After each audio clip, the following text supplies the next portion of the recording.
घरचा तंत्र या चॅनलमध्ये सगळ्याचं स्वागत आहे. आज तुम्हाला एक मौल्यवान अशी माहिती सांगत आहे. कृपया व्हिडिओ शेवटपर्यंत बघून घ्या. माहिती अशी आहे, घर सोडून एखादा माणूस घरातला राग गेलेला असेल, भांडण तंटा होऊन गेलेला असेल आणि ते काही केलेलं गवसत नाही, फोन लागत नाही, त्याचा कुठं शोध लागत नाही, फोन बंद करून ठेवलेला आहे. त्याला आपल्याला माघारी बोलवायचं आहे. घरातील एखादा शाळेतलं लेकरू असेल 10वी 12वी 11वी असे काही एखादे कुणी गायब झाला असेल तर ते घरी येण्यासाठी त्याचा आपल्याला एक उपाय काय करायचा ते सांगतो तुम्हाला. तर उपायाने एक साधा आणि सोपा आहे. ज्या दिवशी आपल्याला घरातून माणूस गेलेला कळालं 1-2 दिवसानं, तर संध्याकाळच्या दिवशी काय करायचं आपल्याला, एक कावळा पकडून आणायचा आहे. संध्याकाळी कावळा झाडावर बसला असतो, लक्ष करायच्या दिवसा कावळा पकडून आणून घरी आणून पिंजऱ्यात ठेवायचा.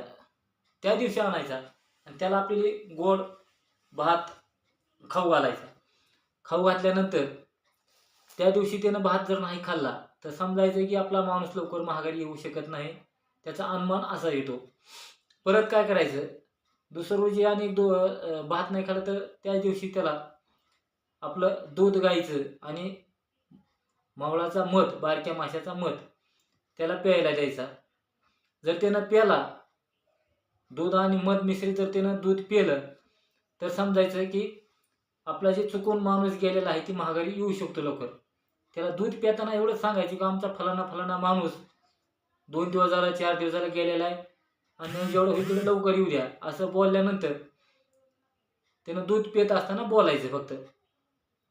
आणि बोलल्यानंतर असं त्याला 1 दिवस झाला की दुसऱ्या रोजी संध्याकाळी 8-9 ज्या टायमाला तुम्ही कावळा पकडून आणला 8-9च्या टायमाला, त्या टायमाला त्याला दूध आणि मध मिश्रित दोन्ही मिक्स करून त्याला परत एकदा प्यायला द्यायचं आहे. त्यानं जर ते दूध आणि मध प्यायल्यानंतर काय करायचं आपल्याला, कावळा पिंजऱ्यातून बाहेर काढायचा आणि जिथून तुम्ही धरून आणला होता त्या झाडावरून, ज्या एरियातून ज्या भागातून, तिथं कावळा सोडून द्यायचा तुम्हाला. त्या भागात जाऊन कावळा तुम्ही सोडून दिला की तुमचं काम आता 100% झालेलं आहे. तर परत काय करायचं, घरी यायचं आणि जिथे कावळा ते पिंजरा होता पिंजरा एकदा पाण्यानं धुवून घ्यायचा आणि पिंजरा ती काय करायचं दारामध्ये तुमच्या अडकवून ठेवायचा, रिकामा पिंजरा ठेवायचा. मग काय होतं, ती कावळा त्याच्या खोप्यामध्ये गेला, कावळा त्याच्या खोप्यात जाऊन बसला, मग आपला जी माणूस घरातून निघून गेलेला आहे कुठं, त्या माणसाला तिकडे बेचैन होतं आणि आपल्या घरी यायला निघून येतो तो. मग जितका त्याची लांब असत गेलेला तितका त्याला उशीर लागेल. समजा तुमच्या घरापासून 100, 200, 400, 500 किलोमीटर जेवढा लांब असेल त्याचा प्रवास ते घराकडे यायला चालू करेल आणि ते आपल्या घरी येऊन भेटेल. अगर फोन करेल, मी इथं आहे. अगर त्याला काही अडचण असली, टिकट यायला पैसे नसते तर मला पैसे नाहीत, पैसे पाठवा म्हणेल, तुम्हाला ती बोलल आणि तुमच्या संग संपर्क साधेल कुठल्या तरी रूपानं आणि तुम्ही त्याला संपर्क साधल्यानंतर घरी ये बाबा म्हणा, झालेले भांडण तंटा विसरून तुला घरी यायला काही अडचण नाही आणि ती घरी येऊन जाईल. आपला दुसरा एक चॅनल आहे घरचा वैद्य मराठी, ह्या चॅनलला जाऊन प्रत्येक वनस्पतीची माहिती, प्रत्येक वनस्पतीची चित्र दाखवायचा प्रयत्न केलेला आहे. त्या चॅनलला जाऊन सपोर्ट करा आणि लाईक करा, घंटीचं बटन दाबा आणि ह्या व्हिडिओला बी लाईक करा, घंटीचं बटन दाबा.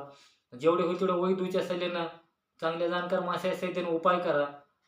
जेवढं होईल तेवढा व्हिडिओ शेअर करा. हे बी का माणसं भरपूर चुकत आहेत आणि कुठलेही औषध करताना वैद्यच्या प्रत्येक जाणकार माणसाच्या सल्ल्यानेच करा. त्याचा काय दुष्परिणाम झाला का त्याच्याबद्दल तुम्ही काही कोणी बोल देत नसतंय. त्याचमुळे प्रत्येकाच्या आपल्या सल्ल्यानं जवळच्या वैद्य असेल, जाणकार माणूस असेल त्याच्याकडूनच काही बी करा. माझे ह्या बी काही व्हिडिओवर मागल्या व्हिडिओवर काही नंबर दिलेले आहेत, त्या नंबरवर संपर्क साधा काही करायचं असलं तर तुम्हाला मी तसंच संपर्क साधल्यावर मी मार्गदर्शन करीन. रामकृष्ण हरी माऊली.